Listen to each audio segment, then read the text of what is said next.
తెలంగాణలో అంతకు మొదలు హైడ్రాతోని మస్తు తిప్పలు పడ్డారు కొందరు పబ్లిక్. మొన్నటిదాకానేమో పథకాలు సక్క రాలేవని ఇంకొందరు రందిపడ్డారు. ఇక మా భూములు సర్వే చేయొద్దని ఇంకో దిక్కు లగచెర్ల రైతులు ధర్నా చేస్తున్నారు. ఓ ఇట్లా చెప్పుకుంటా పోతే సర్కారు చేసే ఆలోచనలతోని చాలా మంది అవస్థలు పడుతున్నారు. ఇక ఎన్నని చెప్తాం కానీ వార్తేందో మీరు చూడుండ్రి. జీహెచ్ఎంసీ బండి ముంగట ఊసోని ధర్నా చేస్తున్న గీమెవలో గాని పోలీసుల మీదకే బగ్గనే గరమైతున్నదని పరిశాన్ అవుతున్నారా? అసలు ముచ్చటైందంటే పట్నం ఉప్పల్ చిలుకానగర్ కాడున్న ఫుట్పాత్ల మీద దుక్నాలను ఊలగొడుతున్నారు జీహెచ్ఎంసీ ఆఫీసర్లు.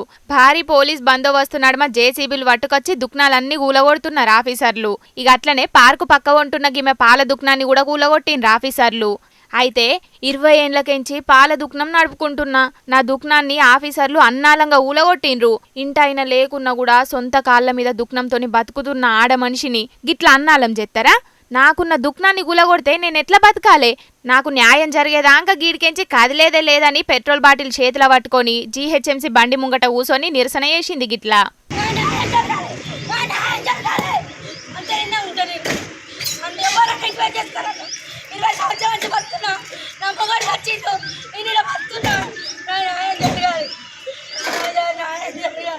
పెద్దోళ్లకు రేవంత్ సర్కారు కొమ్ము కాసుకుంటా ఫుట్పాత్ల మీద బతికే మాసొంటి పేదోళ్ల కడుపు కొడుతున్నారని బగ్గనే గరమైంది.